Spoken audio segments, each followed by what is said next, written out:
You're now listening to the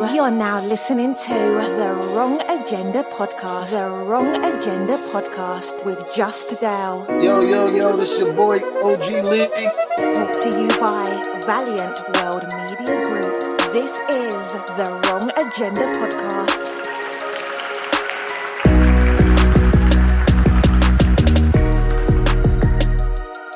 Let me get this started. Pull up my questions.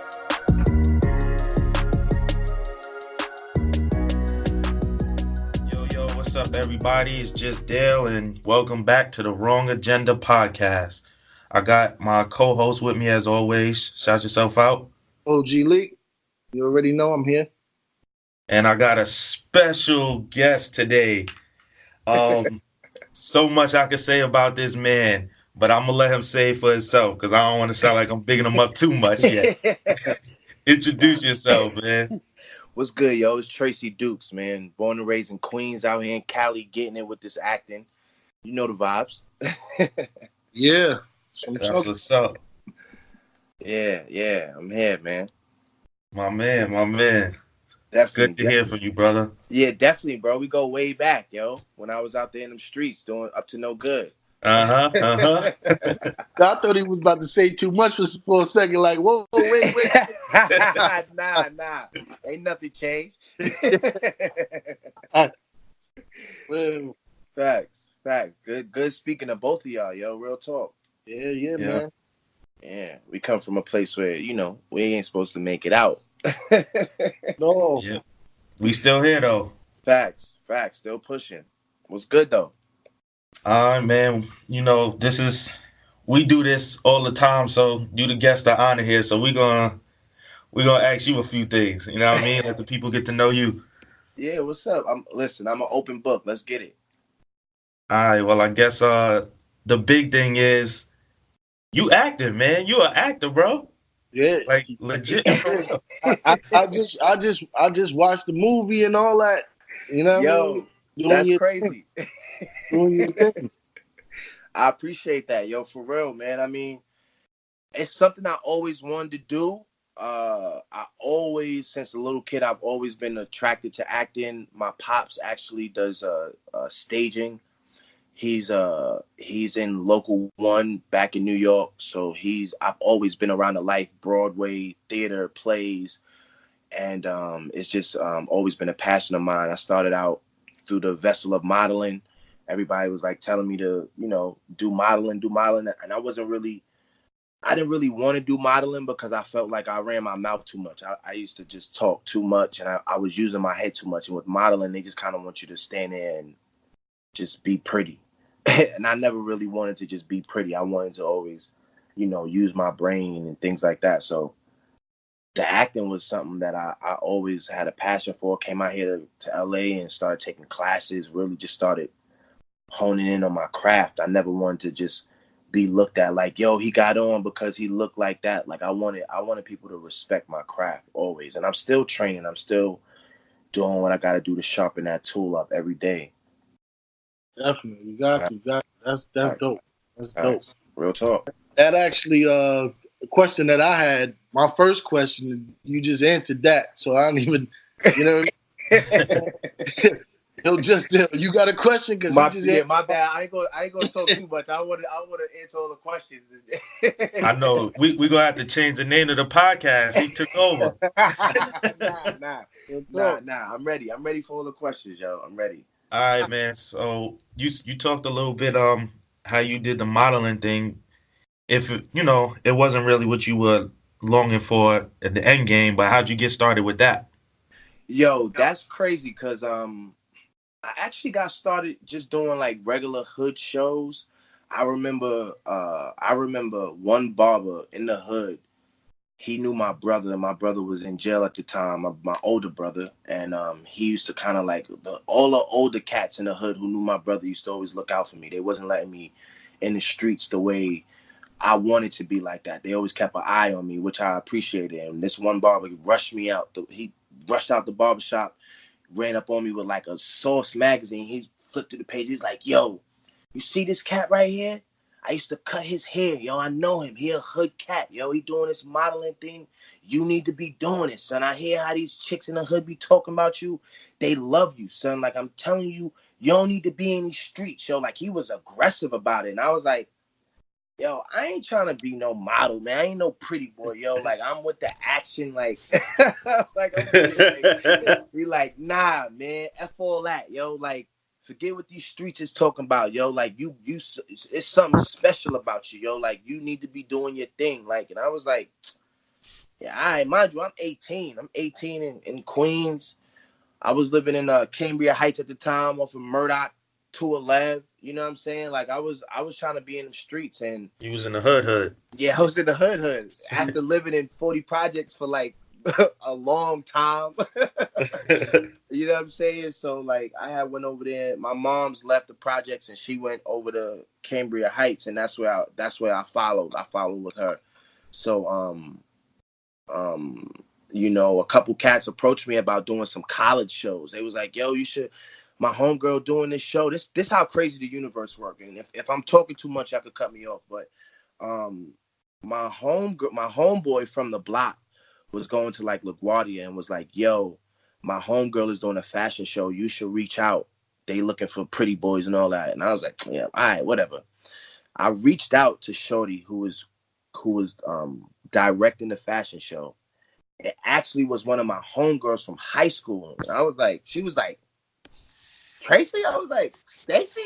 Like, oh, she's like, you model now? I was like, I mean, I'm trying to do a little something. And she was like, yo, you know, I got you. I always thought you should model. This is crazy. So it was so crazy how that was actually my first show working for somebody that I went to high school with. And from there was like a couple of, you know, low-key managers in the audience. And then the snowball just spiraled from there, yo. Like I was doing little hood shows, little off-brand fashion weeks and stuff like that. And then I just busted in the door. I was doing, you know, Sean John. I was doing fashion weeks. I was working Yeah, with that's Beyonce. I caught up with you one day on the Rip the Runway, and I was like, Yeah. oh, Yeah, I was like, hey, wait, that guy look familiar.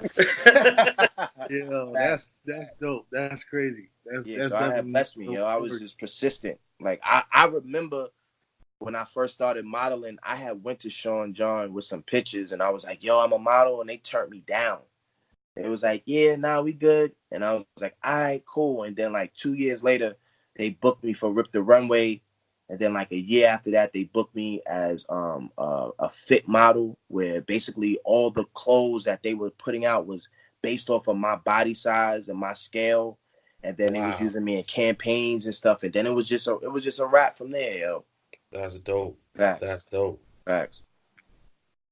I was blessed. Yeah, man, that's crazy. And you know, it's hard to ever think, you know, where you're gonna be at in a year or two, and just word. Especially with a dream of yours, and you know, you're the only one that really see it. You know what I'm saying? It's definitely hard to foresee where you're gonna be in a year or so from now. yeah, man, for Real talk. real. Well, So basically, you did like, you know how like the York colleges and the Lehman colleges, those type of hood shows. Yep. Facts. Okay, yeah. York Dope. College, York. I think it might have been York. That was the first York. show I did. It might have been a York fashion show, yo. We had to buy our own clothes, and it was They different. did that like you had to buy your own joint. Yo, back then we had to buy, like so they had categories that we were going to be in. It was like, you're going to be in a denim category, you're going to be in a suit and tie category. You had to go buy your own stuff. what? Word. That's crazy. That's how I first started. I spent $500 on my first show ever just to walk in it. I spent $500 on clothes. Y'all hear that out there? That's the grind. That's the grind right there. Dedicated. Word, Yeah. yo. Facts.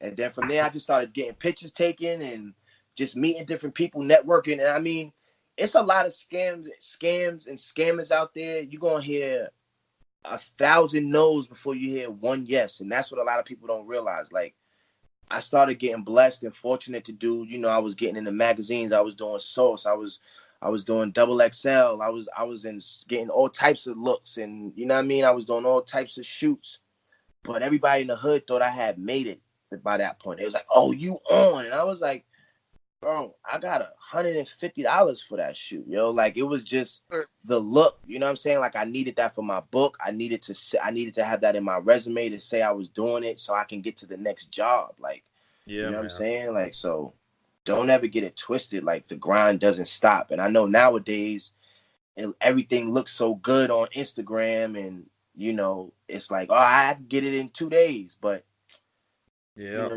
you got to decide on how you want it. You know what I mean? You want it to be a quick 15, or you want it to be a long lasting hour. I'm going for the long lasting hour. You know what I'm saying? All right. Well, speaking of long lasting hour, yeah, Killing Lazarus, man. Yeah. What's up? What do you want to tell the people about that? Before I give my movie review, because I'm a cinephile. I love movies, So Yeah, yo, what you want to say about it? I think it's a dope psychological thriller. It's on Amazon Prime right now. We got blessed, and it's getting it on a lot of different streaming platforms. Desmond Faison is the director. He was Shout out to him. Incredible with his vision. The star of the film, Deji LeRae, that's my guy right there, my brother. You know what I mean? He played T. I play Lazarus. It was a labor of love. We came together and decided to get it in. It's crazy because I met Desmond through a flag football league that we played in, and he just approached me based off of my energy off the field. He's like, "Yo, you so passionate, you turned up." He was like, "You out here doing acting, right?" And I was like, "Yeah, bro, what's up?" He's like, "Man, I might have a role for you, man. Can you put something on tape and send it to me?" I was like, "I got you." And the rest is history. That's dope. That's dope right there. Yeah. It was my first time taking myself to that place creatively. So Listen, I enjoyed it. Man, I try to watch it without anything in my head of what I know from you personally as a person. Yeah. And I'm like, let me just watch it as a movie. Yeah. Bro. You got some chops, man. That's all I'm gonna say. Thank you, bro. Thank you, man. I appreciate that for real, yo. Like I'm watching a movie, and I don't want to give it away for people because it really is a dope movie. Like I'm not even gonna lie. I want people to check it out and be like, yo, like, and that's the thing I told people.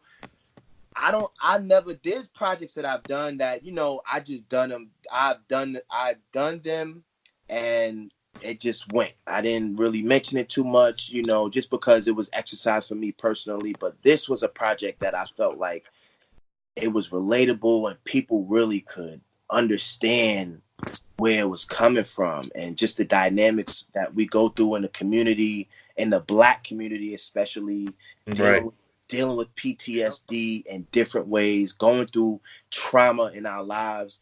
They don't really discuss that when it comes to us. They just paint us as villains and animals, but they never really talk about the mental aspect of things, and that's important. My take on it, like you played that character, like you was that character. You in there, you did that. You know what I mean? That's what I'm saying, man. It was a little scary a little bit sometimes. I'm like, man, is he good? Sometimes and you be like, yo, this person can't really act, but you did that. Like, I'm like, yo, you, man. That's, you know what I mean? That was dope. Thank you, yo. And Thank you, yo. Questions that I had is like, what things you do to help you get into character like that? You know what I mean? Some people can't get into character like that. So what helps you character? Really, I have to give thanks to the technique, man. The Ivana Chubbuck technique, which was taught to me by Tasha Smith, and I've been training in that technique for the whole time I've been out here, in the 9 years I've been out here, with a couple of sprinkles of some other classes here and there. But that technique, which really focuses on objectives and what I'm working towards. So each scene I have an objective, and then you have a substitution of who you're talking to, so it really was about working objectives. And it's almost therapeutic in a way, because it allows me, we go through so much trauma in our lives, right? And some of us, we kind of just shelf that trauma. We don't think about it. We don't ever get a chance to talk to our parents about our abandonment issues, or we don't get a chance to talk to ex-lovers about hurt or trust issues that we've gone through and things like that. And we always are told to just deal with it, especially in the Black community, especially as Black men, because we can't be deemed as sensitive or weak or things like that. But this technique, it allows you to talk to those previous experiences and work through those trials and tribulations. If you're dealing with abandonment issues or trust issues or love issues or any type of human aspect of life that you may have gone through, you're able to work it out in your work, in your technique. And that's what was able to get me to that place. Instead of being angry about all the trials and tribulations I've gone through in life and the obstacles, I'm able to use my trash as fuel when I create. So that's pretty much how I was able to get there to those places. Like I've gone through a lot of dark things, and coming from where we come from, we've seen a lot of traumatic experiences. We've seen a lot of things that are normalized but aren't really normal. And when you really take a moment to really talk to those things and kind of just acknowledge the feelings that you have, you can create whatever, you know what I mean? And you can get to that place or whatever. And it's dope. It's dope. It's therapeutic for me. So yeah, that's how I was able to create that monster. That's real, man. Like, I see you take your craft seriously. No, facts. For real. Like, facts. You serious. Facts. And that's what you got to do. I think that shine through a lot in your performance. Man, I appreciate I'm just like, that, man, yo. He's pulling from somewhere. I No, could tell. I was, and I always am, and I'm always trying to pull from somewhere.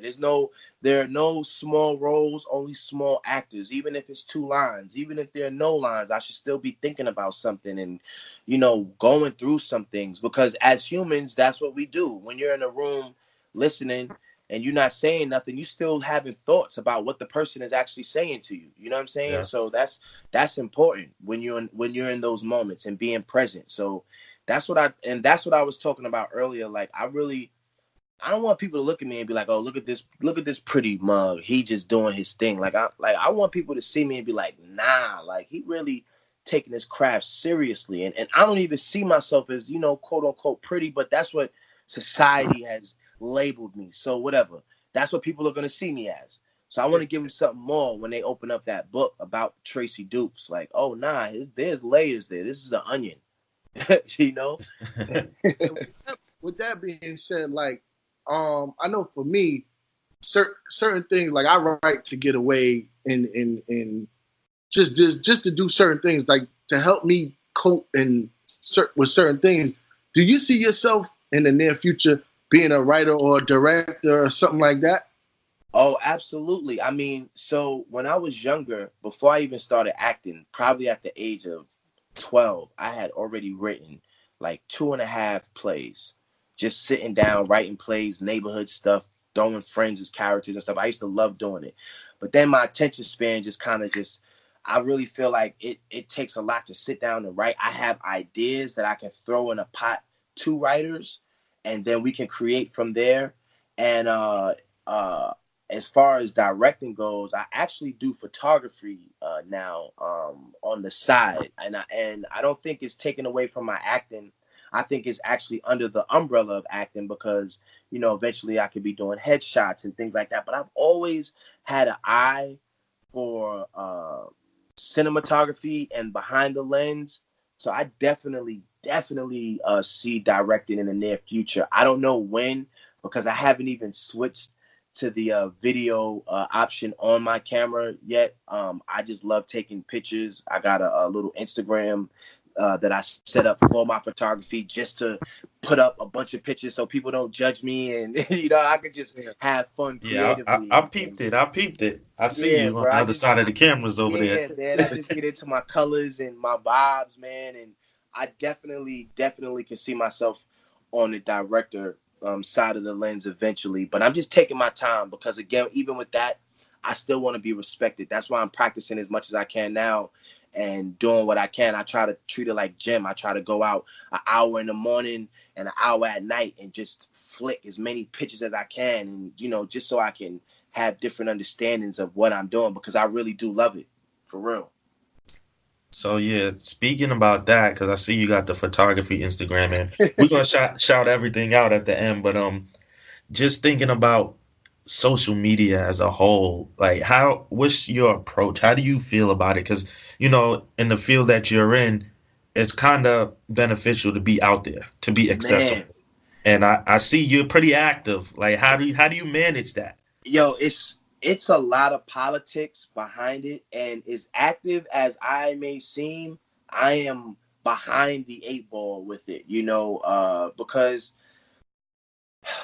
to be honest with you, the politics of things sometimes will slow people down. You can have the talent, you can have the drive and the will, but you have to understand the politics.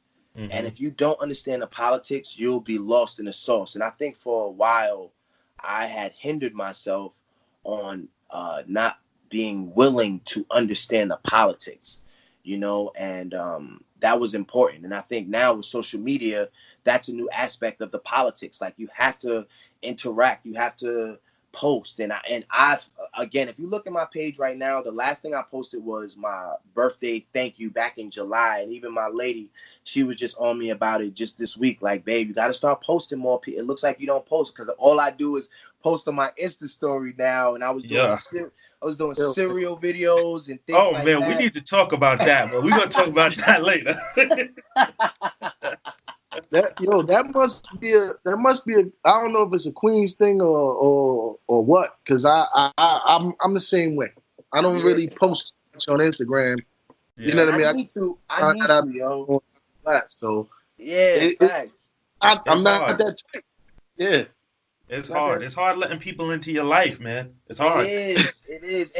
And here's the thing though. I enjoy it, but sometimes I get moody about it. And then I'm just like, I can just disappear. Like I've done. Like, I was posting Insta, I was doing the videos. I was talking about everything under the sun. I was doing review videos for everything, and then I kind of got bored, and I was just like, it became overwhelming. Like, people were demanding that I was a character all the time, and I was like, I just kind of want to be me. And sometimes me is being an introvert and disappearing for a little while, and that's against the politics of this business, and out of sight, Right. out of mind. So you gotta always be on. You gotta be available. So, yeah, you gotta exactly. be available. So, that's me learning, still learning, still going through the ups and downs and figuring it out. But I have to do better at being disciplined and the drive and what I want to do and what I'm trying to accomplish ultimately. So we here. Let's talk about the cereal reviews, man. Where'd that come from? And I'm gonna be honest with you, I enjoyed it. Like, I seen it, I got laughs out of it. I'm like, man, this is something else right here. I don't know what he's doing, but I'm here for the ride right now. Yo, so look, that happened by mistake. That happened organically, and that's me. I'm an organic person. I love organic humor. I love organic photos. I love everything that just happens organically, non-forced. So my lady, she knows that I love banana pudding, everything. Like, banana pudding, anything I love. She found banana pudding cereal, ordered it for me, and I posted a picture on my Insta story, and I was like, yo, banana pudding cereal. And everybody was like, let me know how it tastes. You gotta let me know how it tastes. So I decided the first day that I tried it, I was like, you know what? Let me post a video of me eating it. And I didn't want to pre-record it. I wanted it to be live. I wanted people to see my reaction. And the responses that I got from it, everybody was like, yo, this is hilarious. You should do cereal videos. Like, you should do you reviewing cereal. So I was like, okay, cool. So then I started just going to Target and just buying not off brand, but cereals that look crazy that I hadn't seen nobody talking about. Like, I seen my next cereal I did was like a strawberry Rice Krispies, and then I seen like some Lucio cereals with this this Brazilian character on the cover, and it was February, so I was like, oh, let me do Black History Month one. Then it became this thing that just took over, and everybody was sending me DMs and sending me pictures of different cereals, and they was like, yo, you gotta review this one, and what happened was I felt like it wasn't organic anymore. I wasn't giving you what you originally fell in love with. I started becoming sticky. It started becoming like humor. But yeah, I want to get back to it. Actually, I actually want to get back to the cereal videos. I've been getting like a lot of the homies have been hitting me up and stopping me and telling me about stuff and like, yo, you need to post more cereal videos. You're like, yeah, man. So. I ain't want to be that guy, but I'm like, nah, listen, sometimes you need that, like, as an artist, and I don't want to get too deep on it, but as an artist, sometimes, you know, we we artists and we sensitive about our ish. You know what I'm saying? We don't necessarily.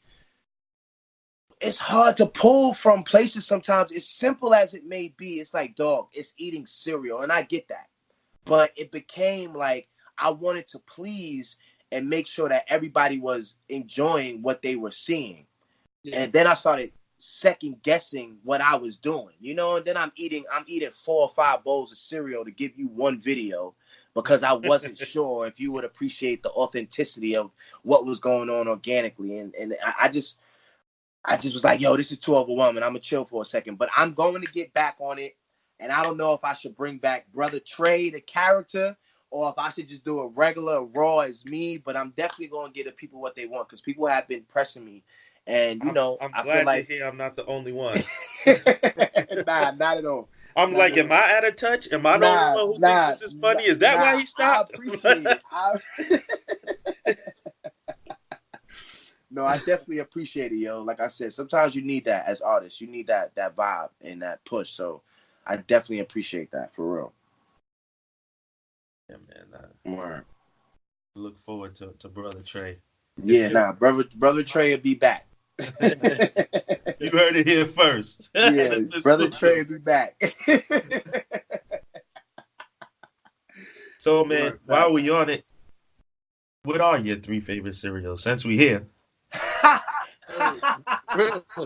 Yo, I'm actually very old school and classic with it. I grew up on Honey Nut Cheerios. That's probably like my top favorite. I know it sounds very boring, but Honey Nut Cheerios, Captain Crunch, the regular one, and Peanut Butter Captain Crunch. Nice choice. Peanut Butter Captain Crunch is something ridiculous. I didn't even expect to love Peanut Butter Captain Crunch as much as I did. But yo, I used to blow through boxes like by myself, easy. Leek, what cereal you like, Leek? What you eat over there, man? You're gonna leave him hanging by himself. Frosted Flakes. Facts. Cinnamon Toast Crunch. Oh yeah. And I think I gotta give it to Cocoa Puffs. Wow. Really? I've never had Cocoa Puffs. What? I've never had Cocoa Puffs. I'm not that crazy about chocolate, like flavored stuff. Like it just be too much for me. So like it's weird, but I never went ham on chocolate. The first chocolate cereal I ever had was about 3 months ago, and it was a chocolate Captain Crunch. Oh. It was fire. Really? Word. It was fire. I was trying to do a review for it, but I never posted it because I was going. Everybody was like, "Yo, I've never seen these cereals." I'm like, "Yo, they right at Target." Like, I just go to Target and was just spending like you got the $30. Exclusive Target out there. Bro, I'm looking in my closet right now, and no lie, if my room wasn't so messy, I would show you. This is my man cave.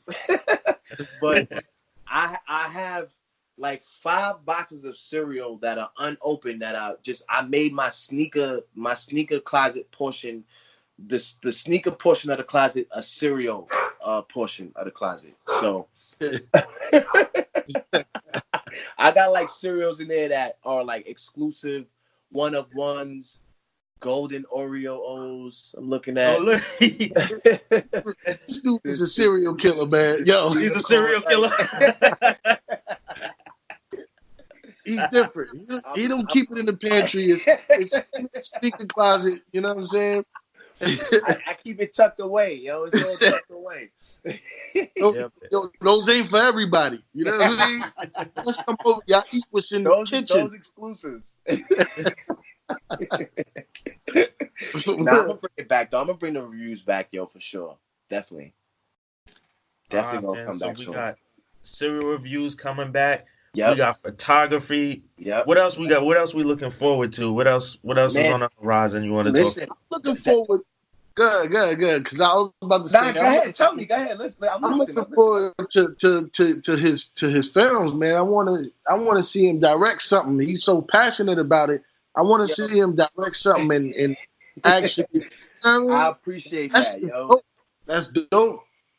Nah, I appreciate that, yo. For real. Like, what's crazy is that honestly, those videos that I was able to post was giving me an opportunity to direct. Like, I was doing stuff that was different from, outside of the cereal videos. I had posted a couple of other little men being weak and all of that stuff when we get sick videos and little stuff. Like, sometimes I just be in the crib just having fun, and those were my opportunities to do some directing and things like that. But I definitely want to take it seriously and do more things, for sure, because I know that it's in the future.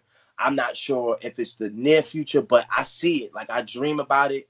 I see through the lens differently. I have a vision for stuff. I'm like, yo, I want to shoot that. I would love to shoot that. I just walk around my neighborhood sometimes, and I'm looking at backdrops and lightings and stuff, and I'm like, oh, this would be fire to just get a shot of and stuff like that. But to answer your question, I'm auditioning every day, man. I'm going out. Shout out to my agency getting me out there. It's about to be pilot season.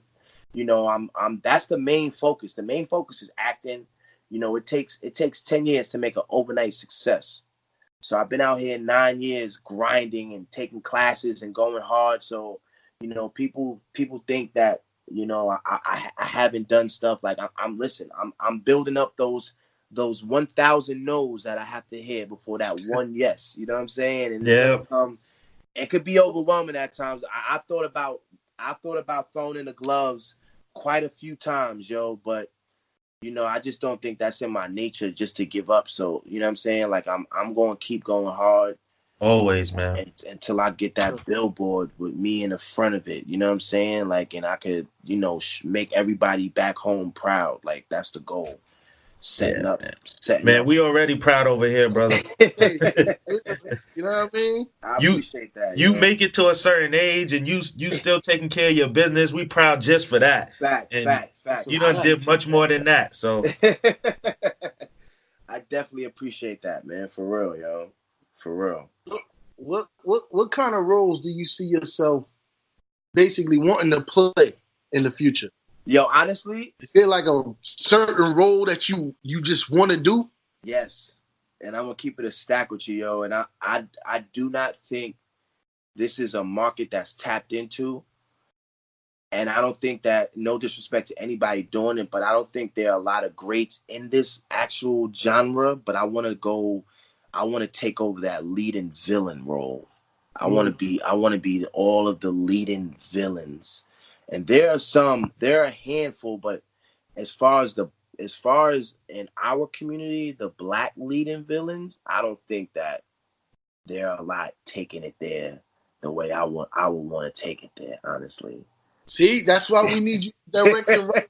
We need you to get this rocking, man. Facts. And then anybody who don't know if he could do it, y'all go check out Killing Lazarus. Killing Lazarus is a prime example. And what's crazy is that I saw Killing Lazarus about a year and a half, almost 2 years after we filmed it. Probably about a year. It was probably about a year after we filmed it. And when I saw it, I was like, man, there's so many different choices and things that I would do now that would make that I would take it over the top. And now I would love to shoot Killing Lazarus over now because whoo, the places that I would go with now. You see, and that's something a lot of people on the other side don't really understand how much work goes into the actual, because I've been around the acting process. I got family in the acting processes. It's a lot of takes.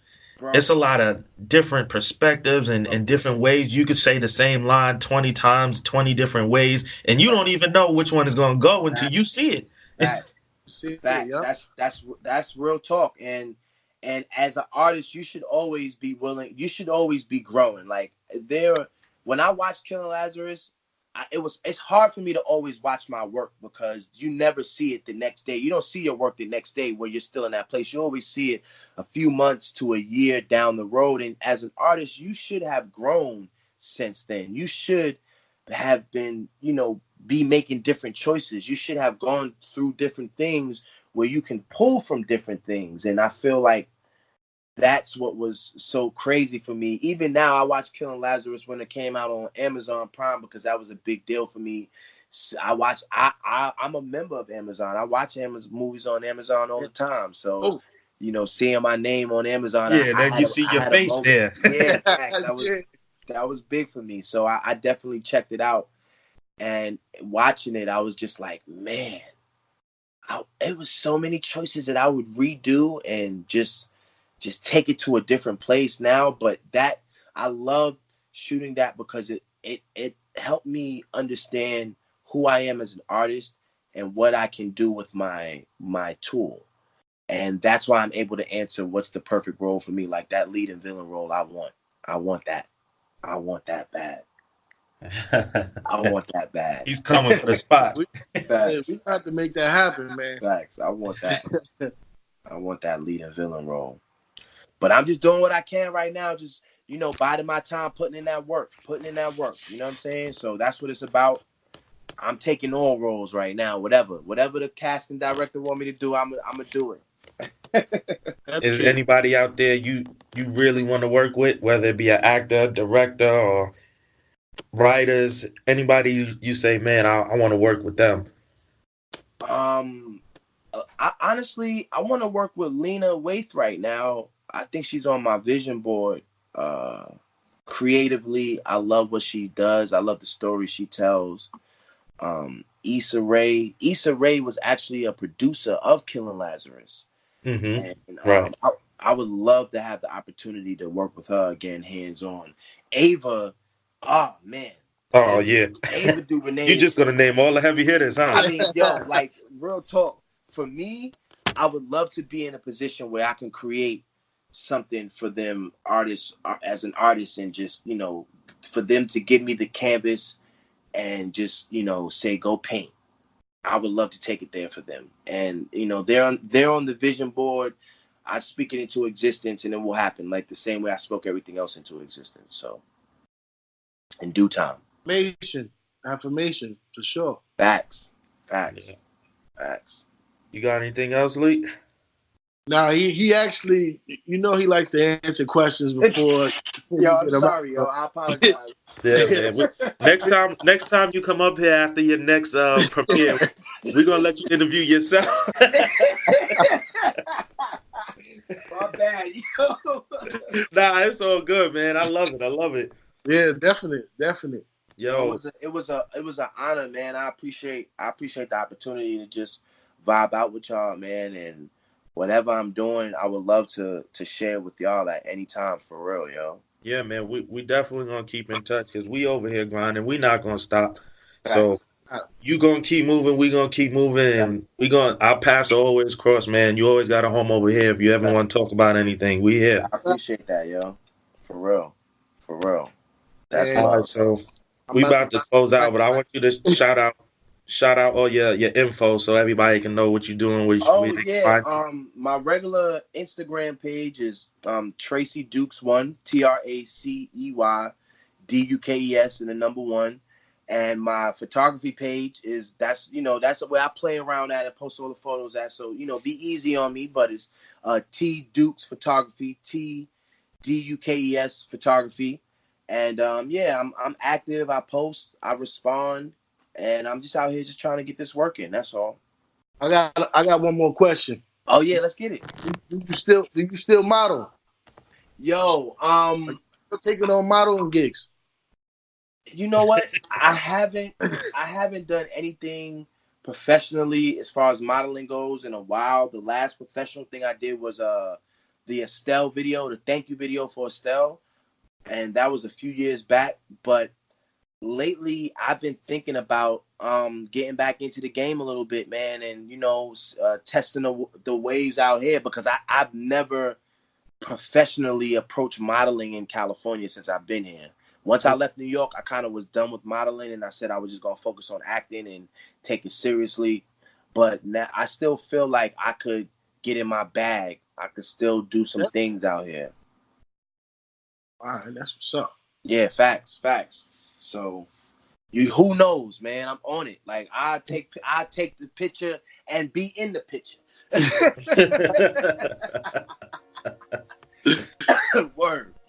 And then act in the commercial to sell it. And direct the commercial. And direct the commercial. Word. Facts. That's it, though, man. I'm here, yo.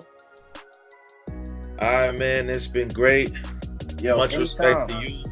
Everybody out there, go check out Killing Lazarus. Trust me, you got my recommendation. It's worth your time. It's on Amazon right now. Yeah, definitely. Y'all know where to find us, the Wrong Agenda Podcast. We streaming everywhere. Wherever you want to catch us, Apple Podcasts, iHeartRadio, Spotify. Make sure y'all follow, like, subscribe, and thanks for tuning in, y'all. We out of here. Brought to you by Valiant World Media Group.